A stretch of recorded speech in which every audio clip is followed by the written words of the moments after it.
নমস্কার and welcome to Thrush Hour। আজকে আমরা কথা বলবো ইন্দু সিজন 1, 2 and 3 নিয়ে।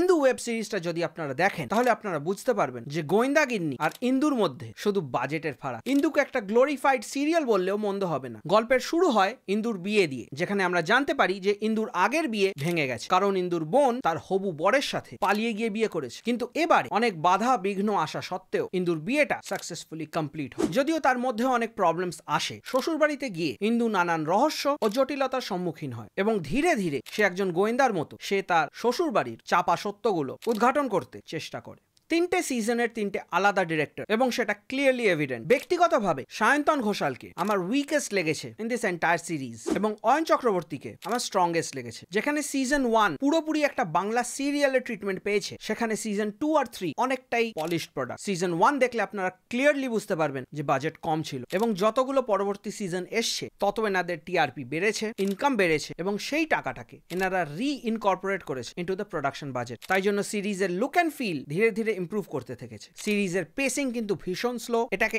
ইজিলি একটা বা দুটো সিজনে র্যাপ আপ করা যেত। 3 বছর ধরে 23টা এপিসোড মিলিয়ে টানার মতো স্টোরি ছিল না। ওই জন্য এই তিনটে সিজনেই প্রচুর ফিলার্স রয়েছে। সিজন 1 দেখে আপনার মনে হবে ডিরেক্টর ইজ অ্যাবসেন্ট এবং only camera operator is present. আমি ক্যামেরা অপারেটর বললাম, সিনেমাটোগ্রাফার নয়। সেটার কারণ সিজন 1 এর ক্যামেরা ওয়ার্ক অত্যন্ত পুয়ার এবং direction is non existent. Script ধরিয়ে দেওয়া হয়েছে, সবাই ডায়লগস বলছে, ব্যাকগ্রাউন্ড মিউজিক চলছে এবং ক্যামেরা ইজ রোলিং। কয়েকটা এপিসোড ছাড়া ছাড়া একটা গোটা করে রবীন্দ্রসঙ্গীত রয়েছে এবং সেটাকে পিকচারাইজ করা হয়েছে খুশির ওপর। সিরিজটা পুরোপুরি একটা হু ডান ইট কনসেপ্টের উপর বানানো, বলতে পারেন আধুনিক একটা বাংলা সিরিয়াল যা গোয়েন্দা গল্পের উপর বেস করা। কি শুনতে অনেকটা গোয়েন্দাগিন্নি লাগছে না? যখন ফিলার্স এর কথা বললাম তখন এটাও বলা উচিত যে সিরিজে প্রচুর ডেড এয়ার, ছবিতে বিশাল প্লট হোলস বা লজিক্যাল ফ্যালেসিস সেরকম নেই, কিন্তু যদি একটু দক্ষ চোখে দেখেন তাহলে কিন্তু অনেকগুলোই লুপ হোলস আপনার চোখে পড়বে। হ্যাঁ, সেগুলো মেনশন করতে পারছি না কারণ সেটা স্পয়লার হয়ে যাবে। আপনাদের চোখে কি কি প্লট হোলস পড়েছে সেটা কমেন্ট করে নিশ্চয়ই জানাবেন। আমি একটা আপনাদের বলতে পারি, বাড়ির কাজের মেয়ে কুমড়ো না কেটেই কুমড়োর ভেতর কি আছে সেটা সবাইকে গিয়ে বলে এলো এবং তারা যখন আবার ঘরে এলো তখন কুমড়োটা কেটে দেখালো কুমড়োর ভেতর কি আছে। এটাকেও জিজ্ঞেস করলো না যে তুই কুমড়োটা না কেটেই কি করে বুঝে গেছিলি। যদি এটা একটা সিম্পল ডিটেকটিভ স্টোরি হিসেবে দেখেন তাহলে কিন্তু স্টোরিটা ভালো, কিন্তু স্ক্রিন প্লে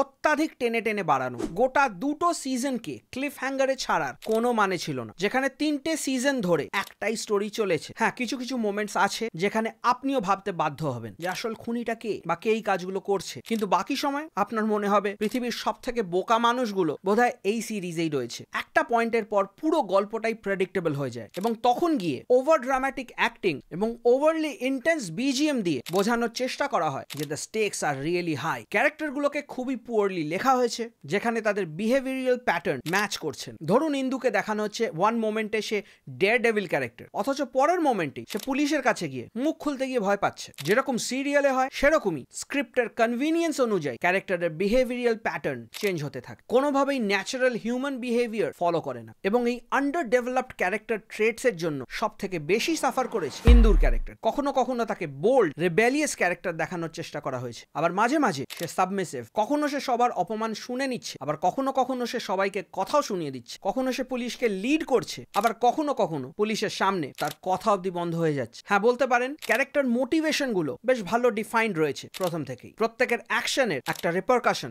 বা ইম্প্যাক্ট রয়েছে স্টোরি। একদম যে ভুলো মনে লেখা হয়েছে এরকম নয়। প্রথম কাস্টিংটা খুব একটা ভালো না লাগলেও সিরিজটা প্রোগ্রেস করার সাথে সাথে প্রত্যেকে সামহাও চোখে সয়ে যায়। তবে চন্দ্রনীপ মুখোপাধ্যায়কে বেশ কমিক্যাল লাগছিল অ্যাজ ইন্দুজ হাজবেন্ড। ইনফ্যাক্ট পরে গিয়ে ওনার ক্যারেক্টারের একটা ট্রানজিশন আমরা দেখতে পাই যেটা একদমই বিলিভেবল লাগেনি because of his appearance and expression. আমার তো মাঝে মাঝে ওনাকে কেকুজি লাগছিল। পারফরমেন্সের দিক দিয়ে সুহত্র মুখোপাধ্যায়, মিমি পায়েল দে, মানসী সিনহা এনাদের অভিনয় ভালো ছিল। হ্যাঁ, একটু নাটকীয় কিন্তু চলে যায়। খুব যে ন্যাচারাল এরকম আমি বলবো না, কারণ কোথাও একটা জড়তা আছে। তনিকা বাসুর পারফরমেন্স চালচিত্রর পর এখানে খুবই ল্যাকলাস্টার লেগেছে। ইনফ্যাক্ট ওনার ক্যারেক্টারটাও ভালোভাবে লেখা হয়নি। সিজন 2 অনওয়ার্ডস ওনার চরিত্রটা একটা আফটার থট হিসেবেই রয়ে গেছে, যার হয়তো প্রয়োজনীয়তা ফুরিয়ে গেছিল। ঈশা সাহার পারফরমেন্স অ্যাজ ইন্দু আমার একদমই কনভিন্সিং লাগেনি। ওনার অভিনয় বেশ জড়তা রয়েছে, ওনার ডায়লগ ডেলিভারি একদমই এক্সপ্রেশনলেস এবং মনে হয় উনি সংলাপগুলো শুধু মুখস্থই বলছেন। উনি ওনার লুকালাইক রশ্মিকার মতো মুখ না খুলেই কথা বলেন। মিথ্যে প্রেমের গান বলুন,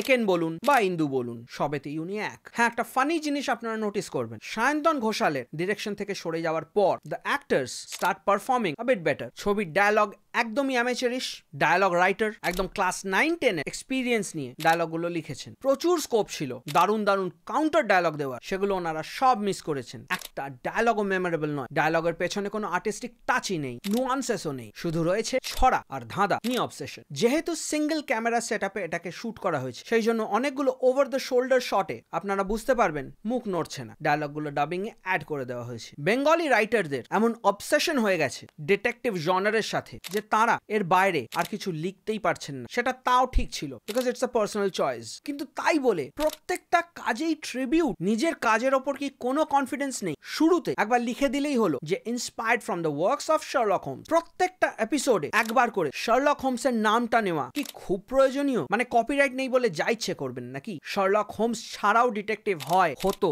হবে। এই ফেমাস বাই অ্যাসোসিয়েশন গেমটা ভালো ধরে নিয়েছেন মেকাররা। নিজের কাজের ওপর কোনো ভরসা নেই, সেই জন্য ভালো কোনো এস্টাবলিশড নাম ধরে সেটার সাথে বারবার নিজেদের জড়িয়ে ফেলছে to increase their saleability and credibility. By the way, Sherlock Holmes নিজের বাড়িতে থেকে নিজের পরিবারের মধ্যে ইনভেস্টিগেশন করতেন না। এই সিরিজটা বরঞ্চ থিম্যাটিক্যালি আগাথা ক্রিস্টির নভেলে অনেক কাছাকাছি। যেরকম ধরুন Orient Express, the Crooked House, the Pale Horse, এরকম কাজ আমরা আগেও দেখেছি। যেরকম ধরুন 36 চায়নাটাউন, আমাদের নিজেদের গোয়েন্দা গিন্নি। সিজন 1 এ সিরিজের লুক অ্যান্ড ফিল পুরোপুরি সিরিয়ালের মতো ছিল, বাট সিজন 2 and 3 অনওয়ার্ডস সিরিজের লুক অ্যান্ড ফিল অনেকটা ইমপ্রুভ করেছে। Better camera, better framing, much less handheld shots. In fact if I am not wrong, season 3 তে আসপেক্ট রেশিও চেঞ্জ করা হয়েছে to give the series a more cinematic appeal. Season 1 এ তো camera পুরো ডান দিক বাঁ দিক নড়ছিল। এন্ড সরি টু সে, যে এই সিনেমাটোগ্রাফার ছিলেন সিজন 1 এ, he or she had absolute zero sense of framing. এই সিরিজের বিজিএম খুবই নিন্দনীয়, কারণ অরিজিনালিটি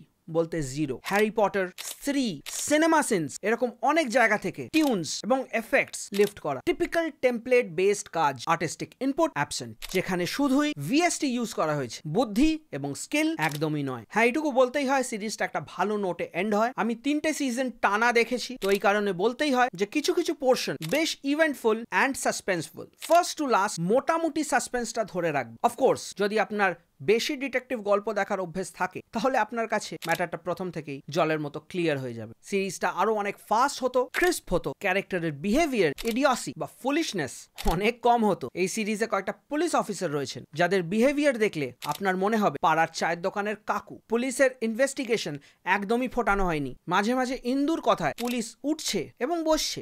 মেন কালপ্রেট তাকে পুরোপুরি ডেভেলপই করা হয়নি, এবং তার রিভিলেশন এবং তার পরিণতি দুটোই অনেকটা অ্যান্টি ক্লাইম্যাকটিক। যারা দা ওরিয়েন্ট এক্সপ্রেস পড়েছেন তারা বুঝতে পারবেন আমি কিসের কথা বলছি। আরো অনেকগুলো এরকম প্রশ্ন আছে যার উত্তর আমি খুব একটা পাইনি, কিন্তু ওগুলো আমি বলতে পারবো না, কারণ স্পয়লার হয়ে যাবে। আমি এই সিরিজটাকে 5 out of 10 দেবো। আশা করি এই ভিডিওটা আপনাদের ভালো লেগেছে। যদি ভালো লেগে থাকে তাহলে একটা লাইক, শেয়ার আর সাবস্ক্রাইব করে দেবেন। আপনাদের কোনো মতামত, সাজেশন বা ওপিনিয়ন থাকলে কমেন্ট করে নিশ্চয়ই জানাবেন। You can always follow me on Instagram. হ্যাঁ, you can also join our WhatsApp channel and Facebook group. আপনারা দেখছিলেন থ্রাশ আওয়ার। আমি আপনাদের হোস্ট টম থ্রাশ, এবং দেখা হচ্ছে পরের ভিডিও।